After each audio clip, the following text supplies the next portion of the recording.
Welcome to Future Histories. My name is Jan Groß, and it is my great pleasure to welcome Cédric Durand in today's episode. He is a professor of political economy at the University of Geneva. His research focuses on the transformation of contemporary capitalism and of the many, many interesting fields Cédric is engaged with. I want to specifically highlight his engagement with ecological planning and eco-socialist bifurcation, something we will talk about at length today. His new book on ecological planning, co-authored with Keucheyan and previously published only in French, will soon be released in German by the great Karl Dietz Verlag Berlin under the very interesting title Das Prinzip Verzweigung. And before we start, I want to once again highlight that from 2026 onwards, Future Histories will regularly alternate between German and English episodes. And that means Future Histories will now also be appearing consistently in English. Find the English episodes only feed as Future Histories International on your favorite podcast platform or on futurehistories-international.com. And this also means that if you're listening in English, I'd be especially happy if you helped spread the word by recommending the podcast to others, for example, by sharing episodes on social media, leaving reviews, 5 stars and the like, or by including Future Histories in newsletters and reading lists. This really helps a lot and makes a huge difference. Thanks a lot for that. And there is also a fantastic backlog of English episodes with guests like Nancy Fraser, Kohei Saito, Grace Blakely, Andreas Malm, Silvia Federici, Aaron Bananav, Wendy Brown, Yevgeny Morozov, Matt Huber, Søren Mao, Kim Stanley Robinson, Yanis Varoufakis, and many, many more. So please help to spread the word that Future Histories now has a consistent English output for our international audience. Thanks a lot. And now please enjoy today's episode with Cédric Durand on ecological planning.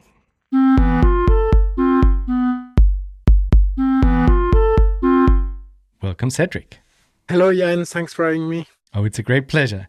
Cédric, you have in recent years worked quite a bit on democratic ecological planning as a form of, I would say, counter-proposal to standard narratives of and approaches to the so-called green transition. And contrary to green capitalist approaches that center on forms of green industrialism, market competitiveness, de-risking, and so on, you emphasize that the central challenges that we are facing cannot be addressed without a fundamental reordering of economic structures. Before we get into the ecological planning part of it more concretely, I would be interested in your assessment of where we are right now with regard to broader narratives of societal change, because until very recently, many, even within the more progressive spectrum, we're talking about green capitalism as a quote-unquote lesser of two evils, and they thought that green capitalist modernization might even be successful, at least as a political project and hegemonic narrative of societal change, so to speak. And right now, this, I would argue, really doesn't seem to be the case. The green capitalist narrative has been abandoned by many, and we are basically back to drill, baby, drill. How do you read our present moment when it comes to these broader narratives of societal change? Is it maybe even the right time for new counter-proposals as you bring them forward? Yes, great question. The thing is that capitalists have deserted the issue of the ecology. At the end of the 2010s, you have had a lot of commitments by corporations in the financial realms, to a lot of commitments to move toward zero net greenhouse emission for 2050. But in the past 2-3 years, all the main corporations have abandoned that kind of goals. And so the project of green capitalism is just succumbing due to the lack of willingness of capital to participate in it. So that, of course, is a major change, and that's not something that is positive. it will be much better to have green capitalists to fight with than just to have only oil capitalists or fossil capitalists to fight. But it tells us something about the difficulty of capitalism to incorporate the ecological issues. And I think that, in my view, there are mainly two reasons. One reason is one problem of knowledge. And that's one problem that has been raised, for instance, by somebody like William Capp, that is one of the founding father of ecological economics, that explained that in order to take into account nature per se, you need to have some forms of natural calculation. And those kind of natural calculation are not easy to incorporate in the functioning of the market. And you need this kind of new ability to account for nature and to incorporate that in economic decision that is completely foreign to the logic of the market. And here you have a direct fight between that position and the position of Hayek, that was a big winner of the debate against the planner in the 20th century, that explained that knowledge was necessarily better decentralized than centralized. That decentralized knowledge was of higher quality in comparison to centralized knowledge. Well, when you're looking at the issue of the environment, some forms of centralization are necessary, and those forms of centralization of knowledge are confronting capital interests. So that's one of the problems. The second problem that is very closely related to that is that in order to have a proper ecological transition, you need to have a huge coordination effort. You need to coordinate a lot of industrial branches, a lot of resources, a lot of consumption patterns, a lot of investment decision in order to allow them to move smoothly from one configuration to another configuration. And this is a kind of complex movements that the market is not able to do. So both for knowledge reasons and for coordination reasons, this transformation of capitalism in a greener way of consuming and producing is very hard to achieve. And I think that's beyond the immediate reasons. There are many of them relating to the post-COVID inflation burst, or many other reasons regarding to inequalities and unacceptabilities in that context of the transformation of the socioeconomic structure. But beyond that, there are those two crucial reasons that explain why it's very hard to mobilize capitalist energy toward a greener way of producing. So basically, we need forms of ecological planning in order to address these questions, in order to bring about forms of knowledge that are able to be incorporated in a productive way into these complex mechanisms of coordination. And I would maybe start this conversation about ecological planning with regard to the French landscape, because I'm not very familiar with the contemporary French case, but if I'm not mistaken, ecological planning has indeed been announced as an official goal and project by the French government back in 2022. The French government now has a Secrétariat Général à la Planification écologique, a general secretariat for ecological planning, which is directly attached to the Prime Minister, if I'm correct. And you co-wrote a Verso blog post back in 2022 criticizing the vague and rather unambitious character of the government's framework. And what would you say, what type of ecological planning has been put forward by the French government back then? What happened since then? And how can this official push towards ecological planning maybe be harnessed for more progressive or even radical ends? No, I think that it is a good thing that the French government had recognized the necessity to have some forms of ecological planning, because that's clearly making the point at the most official level that price mechanism per se is not sufficient to delineate a strategy in order to radically transform our way of producing and consuming.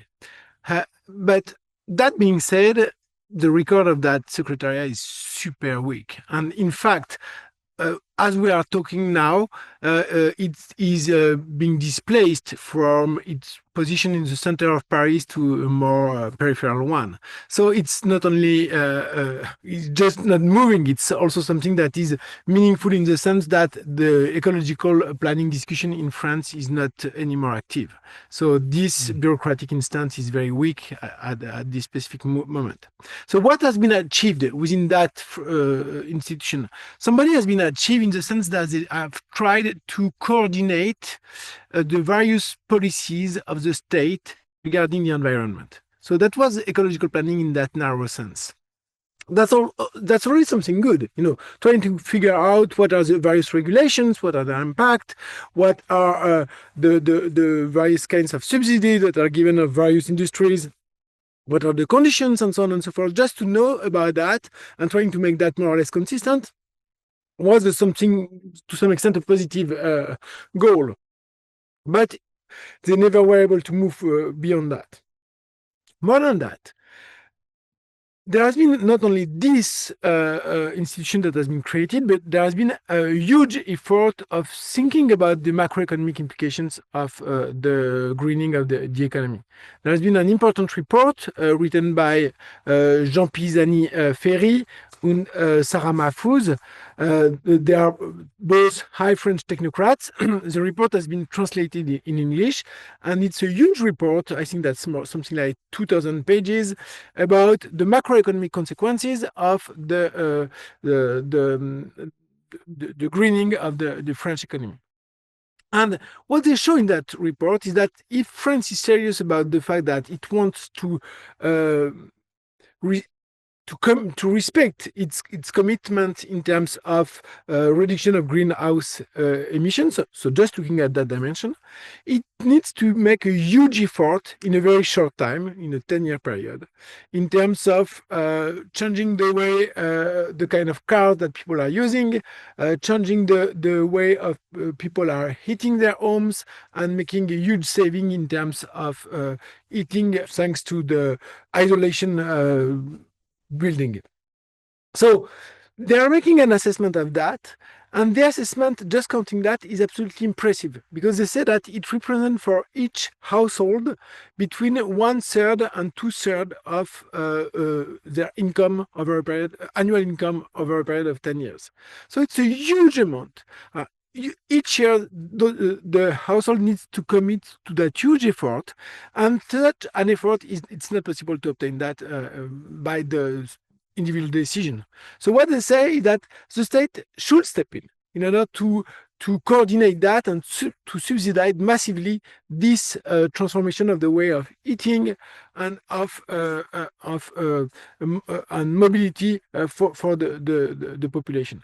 And I think that this report is very important in the sense that it shows that there is no decentralized way to restructure rapidly the structure of the economy. So there is a very good conversation, I would say, within the French technocracy. Of course, it's not very radical, but they are trying to account what's going on. They are trying to make sense of that. However, at the policy level, it's done. It's not anymore on the plate. It's not anymore discussed. Macron has shifted. He's super weak. He has shifted to other priorities. Just maintaining himself in power, I think that's one of the biggest. And the discourse regarding the ecological planning is really empty at that moment in France, unfortunately. It seems to me that there are two strands in your work on ecological planning. One is oriented towards concrete politics of transformation in the here and now, pointing towards already existing levers that could and should be harnessed today. Here the main tools to be used are, for example, public investments and commissioning, budgetary planning, the active dismantling of harmful activities, or credit policy, to give some examples. And then there's a second strand of work, for example, a paper you wrote together with Hofferberth and Matthias Schmelzer, in which you engage in a more prospective sketching of possible future institutional design lines for degrowth planning. And I'm interested in both of these strands, of course, but let's maybe start with the first one, the Realpolitik of ecological planning and societal transformation in the here and now. I already mentioned some of the levers like public investment, credit policy, and so on. Could you maybe describe this transformative approach, for which you also point towards historical experience in the state planning efforts in France after the Second World War, for example? Yes, we wrote a book with Keucheyan that is forthcoming soon in German about the ecological bifurcation and the theory, the principle of ecological planning. And in that book, we tried to define what we called the methodology of institutional utopias. And what are institutional utopias?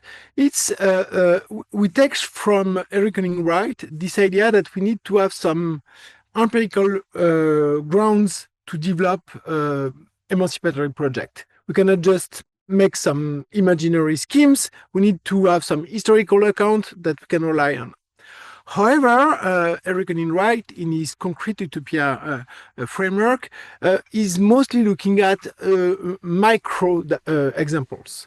And so he's focusing on cooperatives, for instance, or Wikipedia, stuff like that, which of course is very good. And it's showing that in the era now you have other way to organize human relationship. But it's still like this macro dimension that is, I think, absolutely crucial for the kind of systemic change that we need at that moment. And if you want to move at the systemic level, you can have sophisticated abstract models of planning and democratic planning, but I found them relatively not convincing. And in fact, in a old school Marxist fashion, we think that the future society is already here within the current society in some forms that are already existing.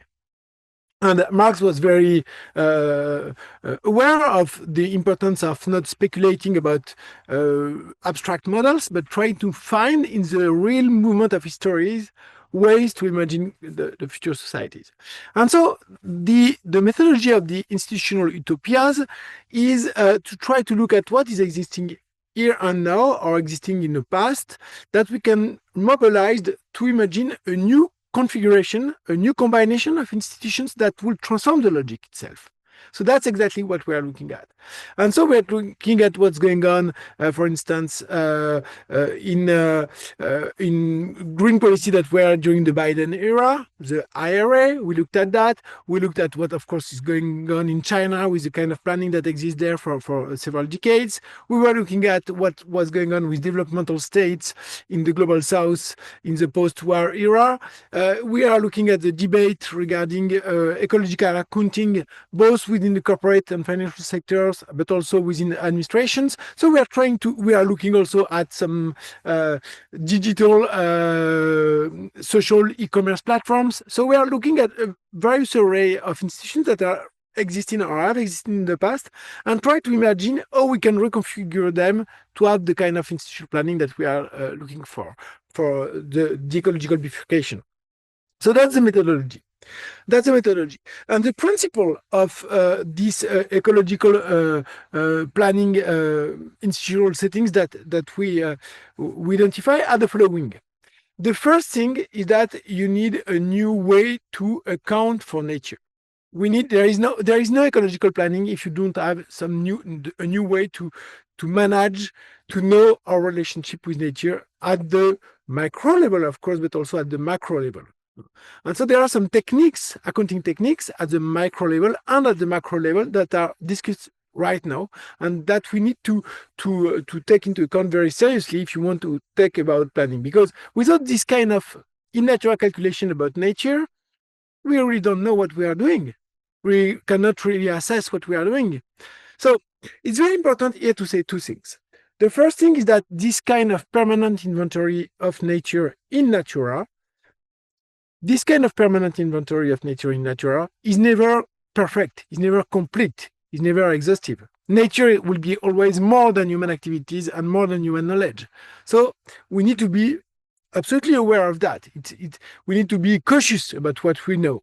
That's not something that we take for granted, but it's better to to know to some extent than not to know at all. If we don't know at all, we have no way to manage that. So that's the first thing. We need some forms of ecological accounting in the idea of a permanent inventory of nature in natura. And this, of course, implies some techniques, statistical techniques, but also a permanent dialogue with scientists. The second thing that we need for ecological planning is the building of scenario. We need to have some forms of scenario that will relate the kind of investment that we will make with the kind of impact that will have on the socio-ecological metabolism. So the thing is not looking at individual behavior and consumption patterns. The thing is looking at investment in the sense that investment is changing the production function and it's changing the impact on the environment for a given period and long period. So really focusing on investment is absolutely crucial, but focusing on investment as a way to identify various scenarios and to make proper democratic choices. And that's the third element. So second element is building scenarios. So we need to have these scenarios that are able to relate the kind of needs that we will satisfy with the kind of impact that we'll have on nature. And we have to make some choice about that, collective choices. So collective choices, that's the third point. That's the idea of democratic planning. Democratic planning is a democratic exercise where we need various layers of democracy. We have a long experience of non-democratic planning. We know what is a dictatorship about the needs. So we need really to think that very strongly. And what we propose in the book is basically to have a combination of three kinds of democracy. Direct democracy, you can have referendum at the various level to decide about main orientation. You can have also, to elaborate the scenario, citizen assemblies, where citizens a representation of citizens will meet with experts and to elaborate the various options and to be able to build those scenarios upon which we will be able to have a broader democratic conversation. But also we need some forms of traditional representative democracy to validate this kind of scenario that we will follow. So that's the third kind of institution. Building democratic institution for planning. And finally, the fourth kind of institution is if you want to plan, you need to be able to control that investment function. And that's the key issue. The key issue is socialization of investment. How can we socialize investment? And here that there is a long discussion about socialization of investment, of course with Keynes, but also more radical view on that. In the book, we rely on the work of Michel Husson, that a French Marxist that in the early 90s was still arguing in favor of planning and insisting on this idea of socialization of investment. But basically, the socialization of investment, it's mostly two kinds of institution. One is public ownership of the commanding heights of the economy. So big firms regarding building, regarding transportation, regarding energy, that are huge firms in any case, they should be public and they should convey the objectives of the plan. But there is another way to accommodate a more dynamic economy with still some forms of market relations. And here we are talking about the socialization of the funding of investment, meaning that you have some banks that will be able to distribute credit according to the priorities of the plan and in conformity with the constraint of the plans. Which means that you need to have some forms of high level of taxation on profit, because of course, if the firms are able to self-fund their investment, you cannot control the investment function. So basically, you have a form of banking control on investment function, and those banks should convey the priority of the planning apparatus. So that's the basic, if you want, of the architecture of this ecological planning: accounting, scenario building, which also is linked to this input-output matrix modelization, but that should be made in a way that people are able to discuss about that. Third element, democratic institutions, various combination of various forms of institutions. And finally, the control and investment function, either directly through a public ownership of the commanding head of the economy, or more indirectly through a credit policy. And all of these elements, you can find them in history, in various forms, in various places. You don't have one model that exists, but you can relate all the dimensions to really existing practices. And I think that it's very crucial in the way that we try to build our argument with Razmig, is really to insist about the realist character of that project. Wonderful. Really, really interesting. I have a lot of questions, but maybe let's start with one of the kernels, I would say, the control of the investment function. And I mean, if one looks at, for example, the British wartime economy or planning in France after the Second World War, there was a much higher degree of state control or state planning over investment in tandem with capital. But I mean, I think a crucial element of that and something that needs to be considered with regard to this constellation is that in these cases, capital, of course, was assured that ownership won't be touched. It was assured to a certain degree that future profits won't be touched, and that the whole thing, so to speak, the wartime economy, was a form of temporary compromise, let's say. Now, in one of your texts, you rightly argue that planning without political constraint imposed on economic actors is not real planning.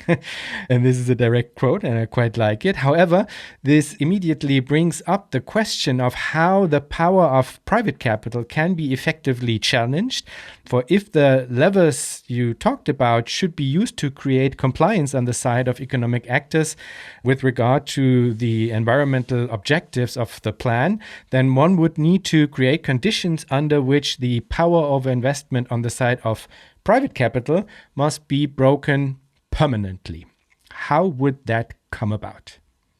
So, as you said, using that quote, is that this political constraint upon capital depends on the balance of forces between classes. So it's an issue of political mobilization, and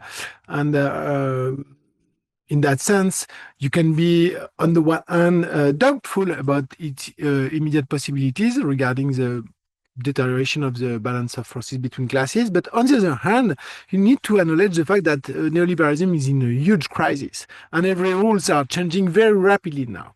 So one of the key freedom of capital that capital has won in the past decades is the freedom of capital flows. I'm not sure that it will last a long time. That's already not the case in China. There are a lot of capital controls. And I don't know if tension increase between the US and Europe, at some point you can reconsider that. And once you have control over capital flows, already you have much more room of maneuver to constrain capital to behave more in line with policy objectives. So I'm not saying that anything of that is easy. I just say we know what is needed. It needs a better balance of forces. Well, that's complicated, and I will not advance on that. But from an institutional point of view, the crucial thing is the control over capital flows. And many people agree that, in fact, that control over capital flows is much easier now than it was in the past. Why it's much easier now? It's because most of financial transactions are, in fact, centralized through a limited number of institutions. You have in real time all of these information that are available, and so you can implement that kind of control very rapidly. Again, the Chinese are doing that perfectly well, so there is no technical impossibility to that. So yes, I think that it's very important to see that the planning debate is not a purely institutional debate. It's not purely technical. What we want to argue, and what I hope we have shown with Razmig, is that there is this crucial institutional realism in the planning prospect. And I think that's very important to show that. But beyond that, there is the more traditional political fight, exchange of argumentation, building coalitions in order to support this planning project. And this, of course, very, very crucial, very important, but it's not very much advanced. So on that, I think that in the forthcoming German version of the book, there is a new chapter specifically on that insists on several things, but in particular the fact that you have some forms of practices that are connected in among popular classes that are connecting to ecological care. And that valorizing that is also a strong way to valorize a broader, more macro dimension of ecological planning. So in one sense, if you want practices, individual practices regarding the ecology are not really meaningful from the broader impact. However, politically, there could be something very important to support and to make more, to create a social basis for more radical transformation. If you are committing at the individual level to some kind of ecological behavior, that's also something that make you more aware and more engaged in favor of more meaningful macro management, responsibly meaningful macro management of the ecology. So in that sense, that's one of the things that need to be supported. There are, of course, many other things. Other things regard the change of competencies and social rights that are related to the various kind of work that we need in the context of the ecological bifurcation. In contrast with the fossil industry, there is a lot of debate, for instance, in the automotive industry. That's not the same job that you have with electric car and with fossil fuel cars. But there is also an argument that I think is also a kind of a little bit in tension with people that are arguing in favor of degrowth. It's regarding the place of work. We agree in the book that if we really want to transform the productive structure in order to accommodate better the environment, there's a lot of work that needs to be done. That's not the moment to reduce the number of hours that we will work. Why? Because you need at the same time to work to build new things, cleaner things, to work to dismantle polluting activities, and this is not making any kind of income. You are not consuming and you are not investing when you are dismantling old infrastructure. And in the meantime, you of course need to sustain consumption. So that means that there is a need for more work in the moment of the bifurcation than in a more regular moment, if you want, because you have this surcost that is related to the dismantling of polluting activity. This is some work that needs to be done that can only be done by socializing the cost. Nobody will make any profit of dismantling polluting activity. And this kind of activity is necessary, but it's not satisfying neither immediate needs nor longer term needs in the form of investment. So that's also something that I think is very important in the sense that from a social perspective, there is no reason to have ecological unemployment. On the contrary, you should have full employment in the context of the transformation. And did I get that right? For the German translation, there will be a chapter which touches upon the affective layer that needs to be addressed with regard to this broader transformation? Yes, for the German translation, there will be a chapter about coalition. What kind of coalition we can envision to support the ecological bifurcation. Ah, interesting. Because at first I understood it as if it's much more about the affective layer with regard to this transition, because I'm also quite interested in how ecological planning would be part of a broader popular imaginary, so to speak, and what this broader popular imaginary would have to be able to bring about as a form of or carry maybe as a form of inherent promise in order for it to be able to mobilize a critical mass of the population, which would need to be brought about in order to create a societal bifurcation, so to speak.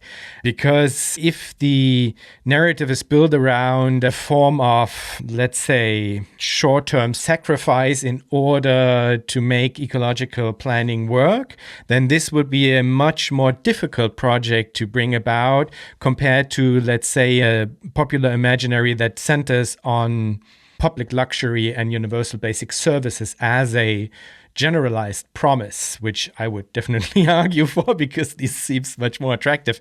But I would be interested in your thinking around this affective layer that needs to be considered with regard to ecological planning, but also with regard to what can be the carrier of a broader popular imaginary.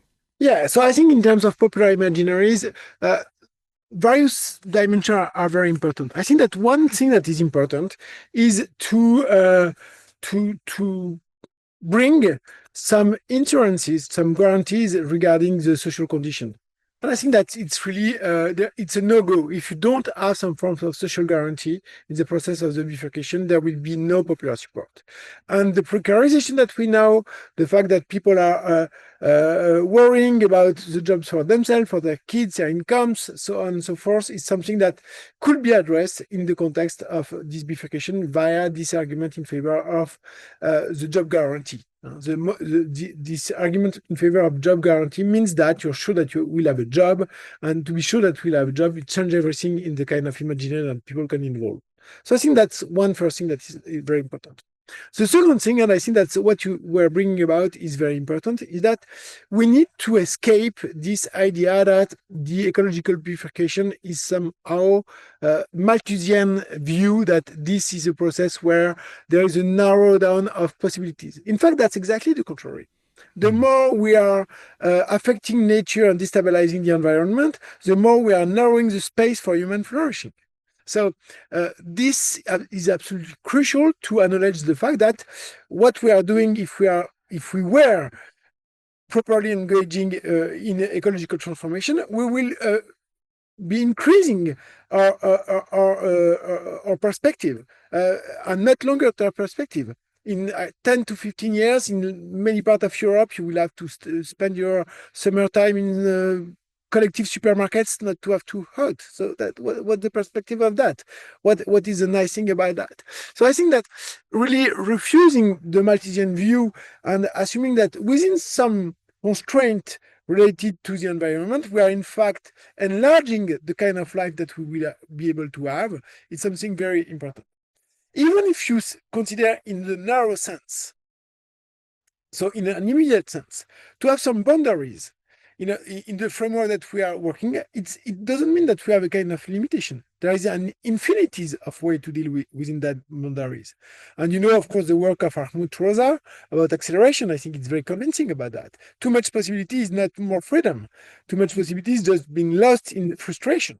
So I think that from a psychological and satisfaction of the needs and so on and so forth, there is an argument that can be made that in fact people their needs will be better satisfied in this process of ecological bifurcation than in the kind of seemingly endless, but in reality descriptive and narrowing the space of market pseudo freedom. I think that a third element that is also very important is that we have more and more people are just depressed in our societies. We know that we have epidemics of loneliness. We have many people that have a stronger and very serious mental disease. And part of that is also that everybody is just lacking any kind of collective perspective. And looking beyond our own individual satisfaction to the kind of things that we need to build for our species, I think that's something that will make people happy. It will make me happy. And I guess that I'm not the only one. So I think that there is also in that process giving some pride to people. What you're doing, it has sense. It's useful for yourself, but also for the other. You are building relationships. You are doing something together that makes sense. It's something that is also very positive and can bring a lot of support. So I think that there is no intrinsic reason why it should be difficult to build a political case in favor of the bifurcation. But of course, that means to accept, to confront the kind of endless satisfaction of through consumptions that is the mainstream narrative. I really like this framing of having boundaries does not mean that there are no limits. And I would like to pick up on this because, the setting and enforcement of boundaries/limits and priorities, like democratically set priorities, will of course be a very important part of any form of ecological planning, democratic ecological planning, but it will equally be a very delicate task, I would say. And reading specifically about the degrowth planning proposal, I was wondering, from a democratic standpoint, the question, of course, pops up if degrowth is, in this case, hard-coded into the system, or if it's part of the process of democratic deliberation, and how this might come about, how this whole idea of like setting and enforcing limits and priorities democratically, how this can be handled in a really collective way through the necessarily collective and societal institutions, basically. I don't really like the degrowth narrative for two reasons. One reason is that I think they have a strong, people like Ecological and so on and so forth, they have a strong argument when you look at the kind of correlation that we have between the expansion of commodity exchange and the increase in deterioration of the environment and increase in the ecological footprint. Of course, that's very convincing. And the argument that it will be very difficult to make decoupling is also very convincing. But it's not very positive in the sense that it's not really helpful. Because if we stay within those kind of categories, we are not doing anywhere. Because the point is not to degrow. The point is to manage the economy according to other metrics than exchange value. And I think that this idea of focusing on exchange value, which is in fact where degrowth is exactly the opposite of growth, is not adequate to handle the ecological bifurcation. That's why I prefer the word post-growth. That's what I'm using generally. And what I have in mind is that we have first this calculation of the ecological impact in natura. And we make some choices in that framework that is in nature. And once we have those boundaries that are defined, then you have some space for monetary calculation. But you have a kind of pre-monetary calculation, in-kind calculation, that is not linked to growth. That just another discussion. And I think that's very important I think that's very important to move in that direction, because otherwise you need to try to look at where it will diminish, in what sense, in monetary terms. So you are just reproducing this discussion in monetary terms, when I think that we need more to discuss about need satisfiers and their distribution on the one hand, and ecological impact in nature on the other hand. So that's an important element. The second element, of course, is that I agree that we need to degrow our footprint, but that we are talking in natura. I don't care about exchange value here. I'm talking about in natura.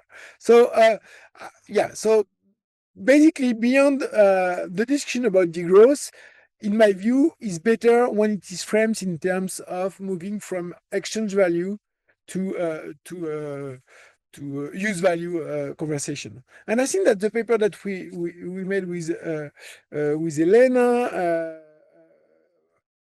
and with Matthias is making to some extent that argument. And we are more arguing in terms of post-growth. And I think that part of the thing that we are showing is that there is a difficulty with planning in terms of the degrowth literature. The degrowth literature is abstractly in favor of planning, but since it's mostly discussing in terms of exchange value, well, what's the specificity about planning in that context? It's not very clear.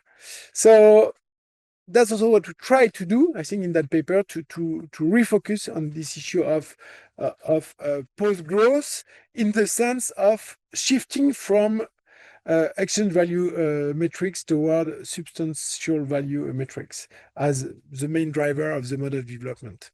Perfect. Let's maybe get a little bit deeper into this whole topic because I'm also quite interested in this element of ecological accounting. I had Walter Zeug, for example, as a guest in Future Histories, who developed a model for these types of ecological accounting based on energy and material flow analysis. And you also repeatedly stress that ecological accounting is basically a indispensable informational ground floor, so to speak, for any form of ecological planning. Could you maybe explain your approach to ecological accounting a bit more in detail? Because I saw that you refer to a concept called CARE, an acronym for Comprehensive Accounting in Respect of Ecology. And to be honest, I didn't research enough what this kind of approach is. Are you arguing for material and energy flow accounting, life cycle analysis, input-output analysis, or all of the above, basically? Yeah, no.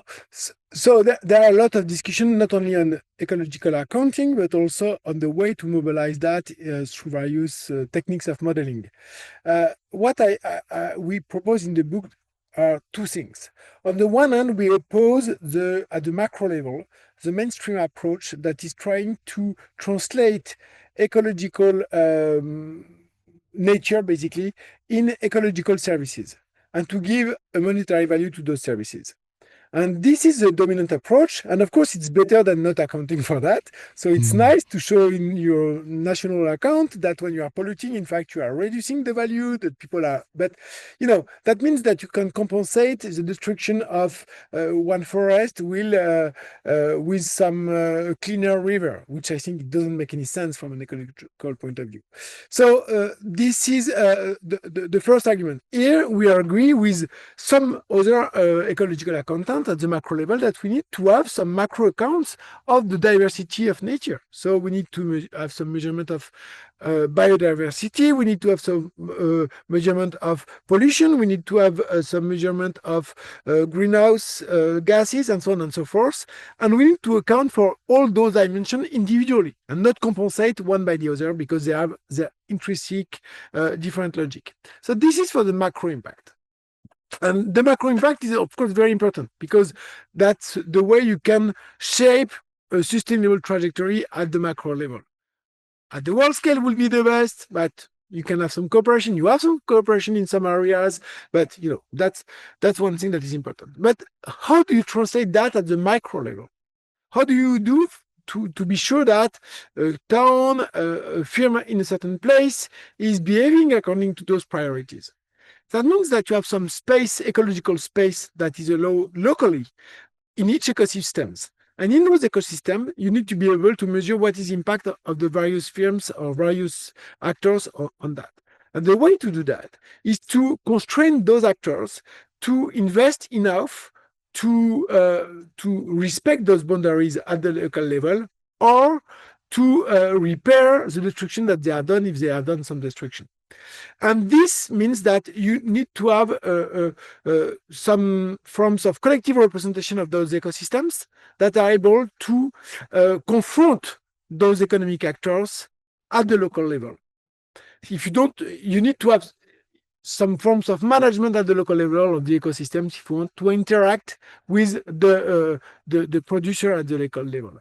And this kind of double accounting, macro accounting and micro accounting, will of course produce some forms of discrepancies because probably we'll not be able to see exactly the same thing at the various levels. There will be leaks and so on and so forth, but it's also a way to give more robustness of the whole ecological accounting process. On the one hand, you will have some satellites that look at, deforestation and the kind of traces of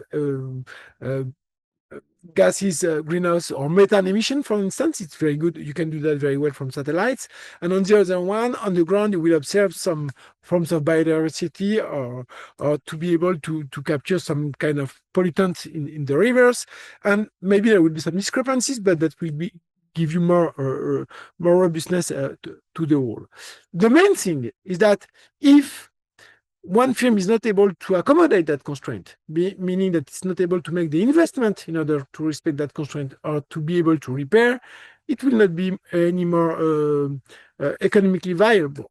So there is this idea of putting a constraint, a hard constraint, a hard ecological constraint on economic actors. And that's not only drivers, but that's also a way to enforce at the microeconomic level that constraint.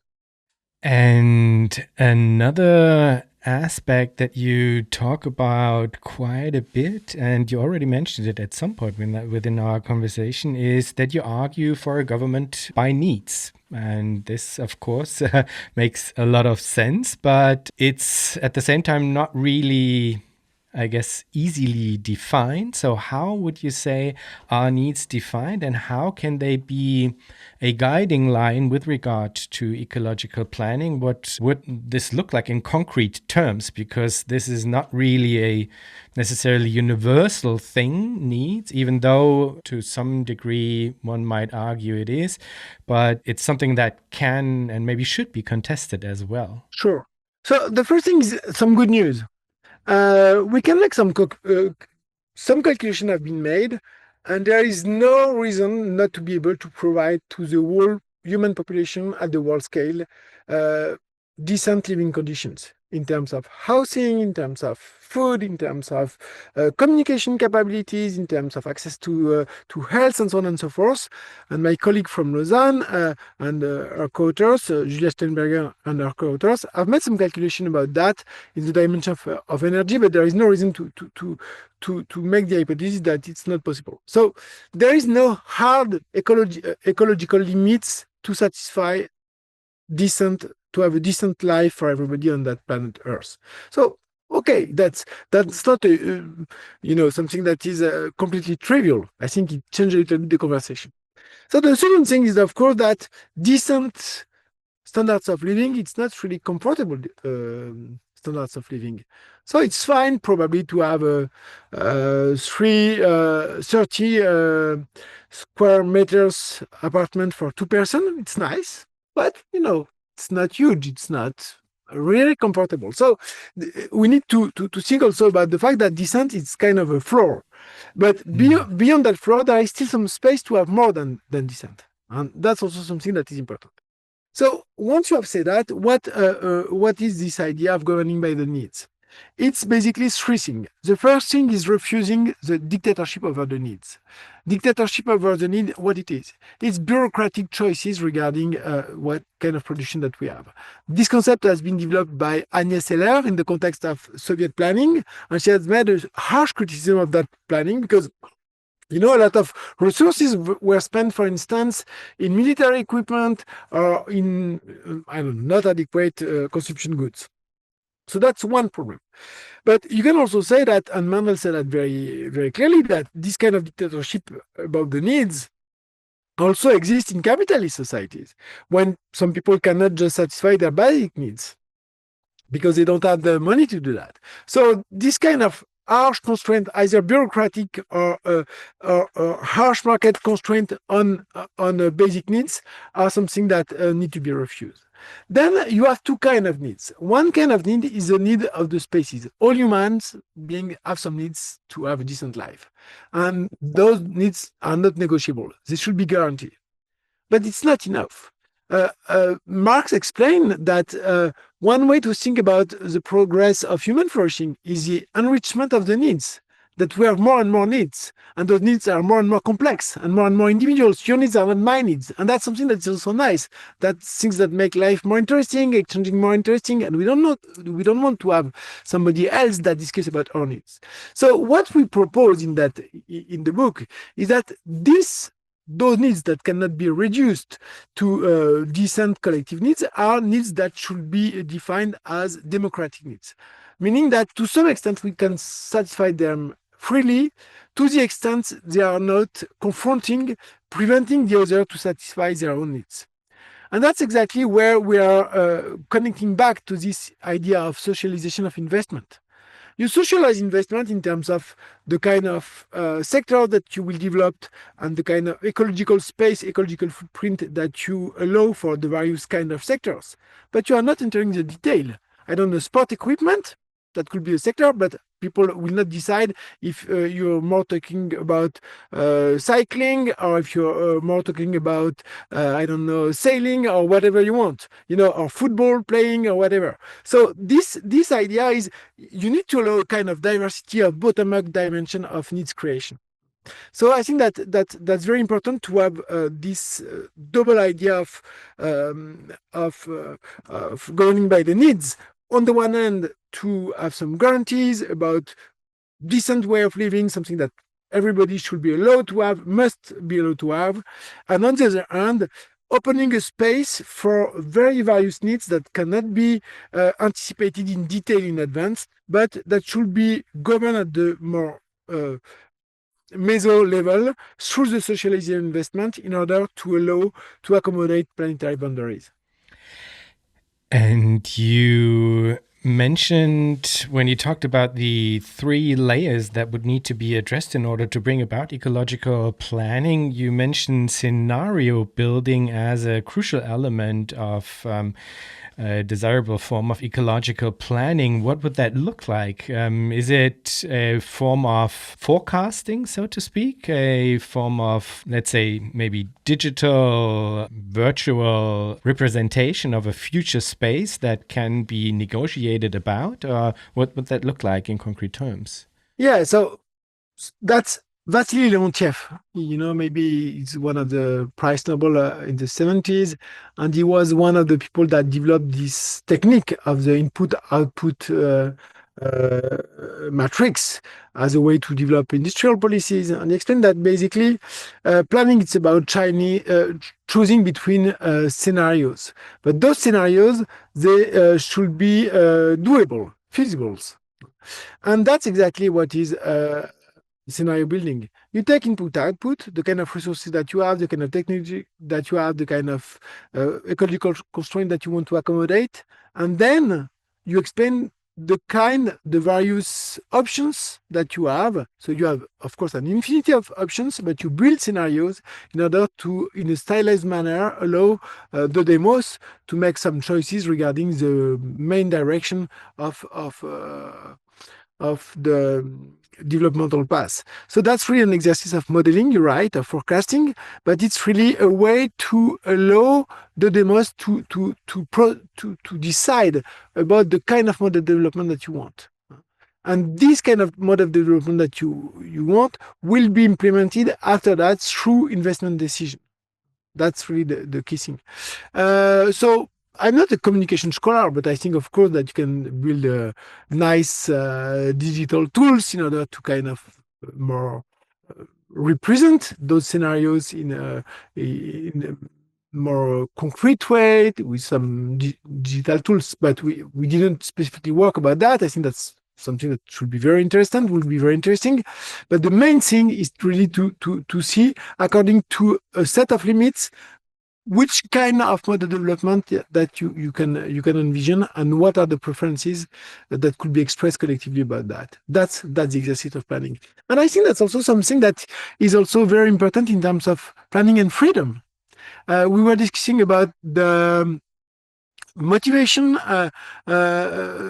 the effect that could be mobilized in order to support planning.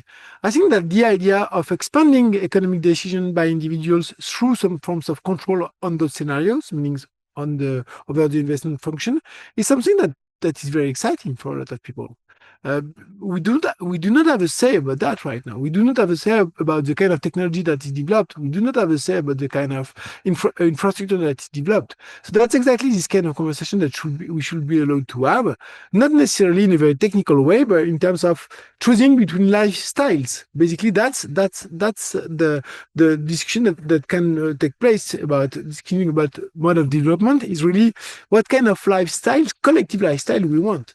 Yes, absolutely. And even further, it's not just that it's attractive to take part in deciding about these different scenarios, but also to take part in this scenario building, I would argue. So we would need to develop basically an ecology of planning media that would also be used in order to enable a more collective process of forecasting, so to speak. So I think that could be an interesting area to be explored, also from a media theoretical standpoint, in order to democratize the scenario building itself, in order to further the space. No, absolutely.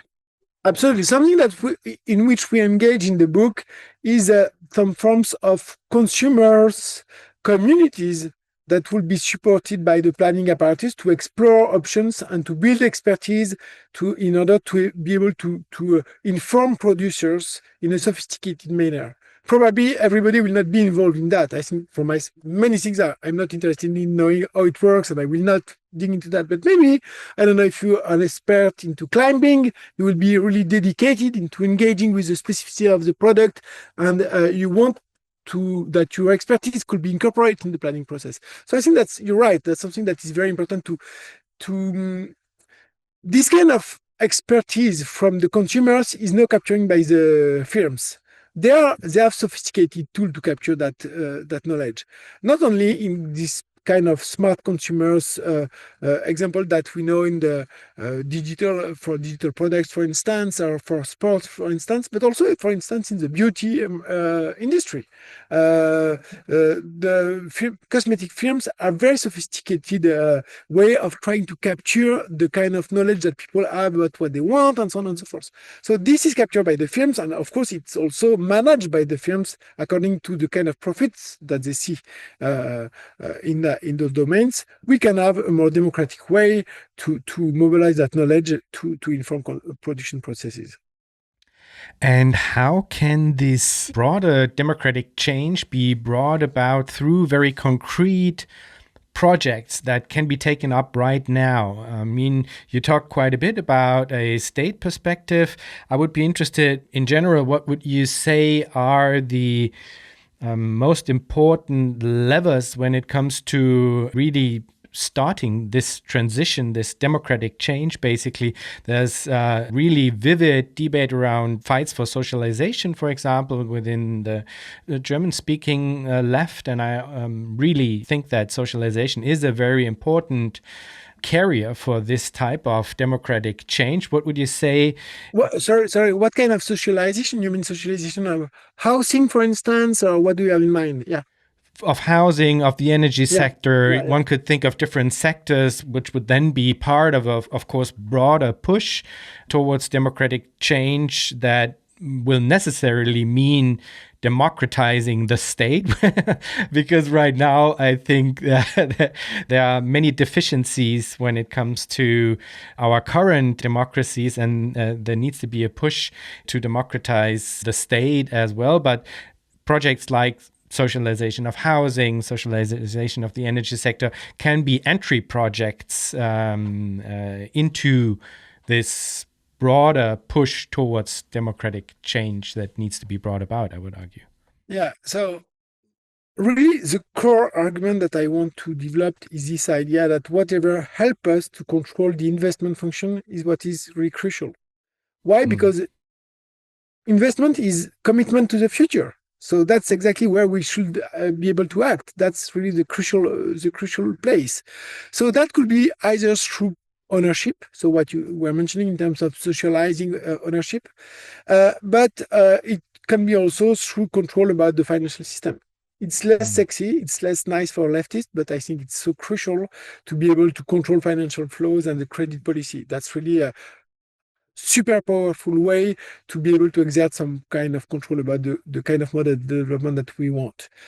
The second thing is that, and for me it's absolutely crucial, is that all initiatives are good and welcome if they are going in the good direction. But if we are not able to build some forms of coordination between the various aspects, we are not very sure about what we are achieving. We can produce this equilibrium, we can make something cleaner on the one hand, but for some reasons, the result is that it's more pollution in another place. So we need to have a kind of all-encompassing view of the ecological impact of decision making in terms of investment. So that's one of the problem that we have with some people arguing in favor of degrowth. It's this idea of polycentrism. I think that decentralization is very important. As much as we can, we should do that at the local level or whatever. The more decentralized, the better, because people are more connected, democracy is a better quality, and so on and so forth. But you need to have some way to assess the compatibility between the various decisions. And that means that you have some forms of constraint that needs to be centralized. So that's the reason why I think that some forms of centralization are necessary. Of course, the less we have, the better. But without assuming some form of centralization, there is no proper planning. It's just, nice initiatives. And hopefully they are harmonically coordinated, but probably not. Yes, I absolutely agree. But still, it begs the question, I guess. I mean, the way that you talk about it, it's quite clear that you think of the carrier for this type of centralization and structural coordination, let's say. The carrier for this is the nation state within your framework, right? Yes, it's a nation state, or what I will be happy to move beyond the nation state, of course. And I think that we can do that in some dimensions. We have some forms of coordination at the UN level in some dimension that they could be reinforced in terms of energy, for instance. It's not completely impossible to envision some forms of coordination at the world level. Maybe you remember that in the 70s, there had been this huge discussion about the new international economic order. And in that context, there were the view to have some forms of planning regarding the use of resources, natural resources. So that's something that used to be envisioned. So we can do think about that. Of course, more immediately, the nation state is a natural place to develop planning, mainly because that's the place where you have some forms of political deliberation. And if planning is technique plus politics, we need the politics part. So it's hard to not disconnect that from the national level. But it's not, I understand perfectly, and I'm very much in favor of moving beyond that, if you want. The second thing that we argue with Rasming is that since, of course, the ecological issue is a global issue, it cannot be resolved in any kind of territory. We think that a good way to think about that, it's maybe more like, I don't know, human rights and democracy. Of course, it's very imperfect, but there has been a process of diffusion. And some countries will move more rapidly than others, but we hope and we think that there should be some forms of success, of better satisfaction, or increase moral authority of countries that will behave more responsibly in the ecological dimension, and that will coerce the other actors. So I think that we can move in that direction, not by just building a mega administration at the world level with super Soviets to organize that democratically, but rather by imitation, diffusion, collaboration, to a large extent. Mm-hmm.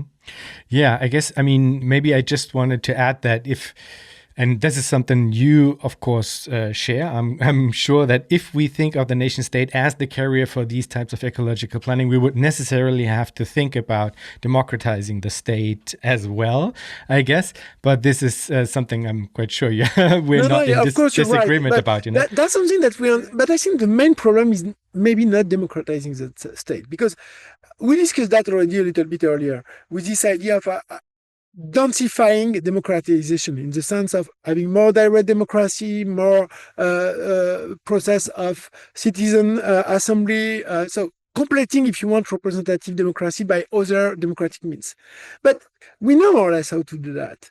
The problem is what we are facing now is that competencies are fading away from the state. Competencies are more privatized. The administration is weaker and weaker. Take the example of statistics. Big techs are building huge statistics, much more interesting and much more fine-tuned than state apparatus right now. So how can you govern if you do not have the capability within the state? So I think that something that is largely not enough discussed is the weakening of state capabilities. And without state capabilities, you do not have any kind of democratic politics. So of course, democratization is important, but conserving, building, protecting state capabilities is also a precondition to have any forms of democratic planning. Without that, no way. Yes, absolutely. I think I'm just also thinking about if there needs to be a quote unquote strong state in order to bring about certain types of ecological planning. And you mentioned, for example, the case of China, where they do have capital controls, where they do have power of what you call the commanding heights of big business and stuff like that. We see at the same time that they have a specific type of a form of government which is not really democratized in a way that we would want it to be.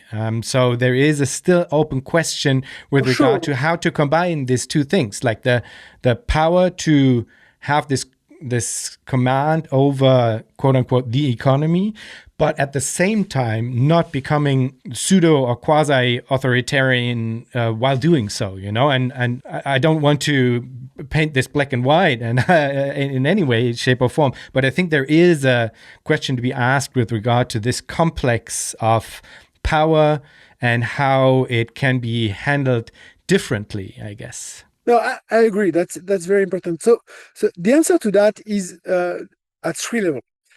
One level is what I have already said about the combining various forms of democracy. I think that's really the strongest way. If you have various ways of deciding, they are constraining each other. And being based in Switzerland for a couple of years now, it's kind of spectacular. On some examples, the people don't want some reforms, and the reform failed. The pension reforms, it failed, 4 times in Switzerland. That's something very spectacular. So that's one thing. The second thing is that federalism. We were talking about centralization and decentralization. I think that decentralization is also a way to preserve diversity, because the problem is not only authoritarianism, which is, of course, a crucial and very important problem, but the problem is also that you could have some technical monocultures. So you apply the same solution everywhere, and you realize 10 years after that that's not that good, and you have done all your technical choice in that one direction, and it's very hard to shift away. So having a diversity of experiment, local autonomization, so federalism, it's also a way to learn more. And I think that's also a way to decentralize the power and to have a more democratic society, more open-ended society. And finally, the third thing is that, of course, the Chinese case is very specific. And I think that the history of Europe is completely different. And there is no point about thinking, I don't know. It doesn't make any sense. We have a kind of civil society and we don't see the possibility. And I think that the people of Europe don't want at all to have the kind of monoparty that we have in China. So that's, yeah. Mm-hmm. I'm not quite sure if this is actually true, but I heard that you are somewhat involved in French politics in a sort of advisory capacity. And this, of course, makes it an interesting question to talk about concrete questions of transition. If a Mélenchon government, for example, would come into power, what would you say would be the most effective, maybe bundle of concrete steps that a progressive and committed government that comes into power can actually take in order to make meaningful steps towards desirable forms of ecological planning? So thank you for asking that, because at some point we envisioned the possibility to win the election kind of 2 years ago. So we were kind of digging a little bit more concretely into the way we could apply this program specifically within the French state. And at that moment, we already had the Secrétaire Général à la Planification écologique. So this kind of already institutionalized place to deploy ecological planning. The problem is that this institution was, if you want, delinked to the real power places within the state. And so we tried to look at what were the key places to look to coordinate this institution in order to be able to implement planning. And we identified 3 main places to do that. One place is to have a connection with the Banque de France, which allow you to have some kind of connection with the credit system to be able to incorporate quality in the supervision of credit distribution of by the banks. So that will be a way to kind of implement the priority of the plan. The second thing regarding the connection with the INSEE that do not exist at all. The INSEE, it's the National Institute for Statistics. And there is no connection at that moment between the Secretary General Planification écologique and the National Statistics apparatus, which doesn't make sense at all. So that's, of course, something that should be very important to build. And the third thing is within the French Economic Ministry, you have a specific department that is la direction des entreprises. So it's the place where the main decisions related to industries are taken. And in particular, that's where some forms of tax advantages or subsidies are distributed to firms. And of course, you have a lot of leverage on capitalists at that point. And that there are some connection with the Secretariat à la Planification écologique, but not many. So we would like to reinforce that. So that would have been the main way, making this Secretariat à la Planification écologique a kind of center with some forms of authority vis-à-vis the Banque de France, vis-à-vis statistic apparatus, and vis-à-vis the enterprise department within the ministry. Fantastic. Sounds great. Looking forward to realizing this in practice. So, Cédric, there's a last question that I ask all of my guests, and it is, if you think about the future, what makes you joyful? I'm rather optimistic in general. It's becoming hard, but what makes me joyful? No. I think that I like very much the fact that we have those kind of huge challenges that we need to face, that we need to work together. It gives me a lot of energy in that sense. And I think that there is, at least, I don't know, it depends, but in France, where I'm spending a lot of time, but also here in Switzerland, I have also the chance to travel a lot. There is a lot of interest in radical thinking right now. And I think that, of course, the challenges that we have are absolutely huge. But if you contrast with what was the situation 20, 30 years ago, ideologically, things were much more closed than they are right now.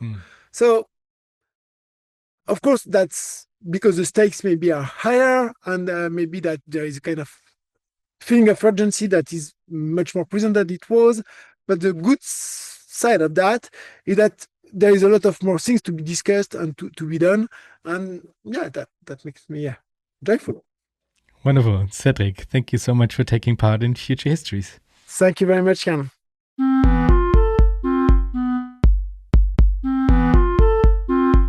That was our show for today. Thanks a lot for listening. If you want to support Future Histories, you can do so on Patreon. For this, visit patreon.com/futurehistories, or you can simply tell a friend that you liked the show and that he, she, or they might like it as well. Thanks a lot, and hear you in 2 weeks.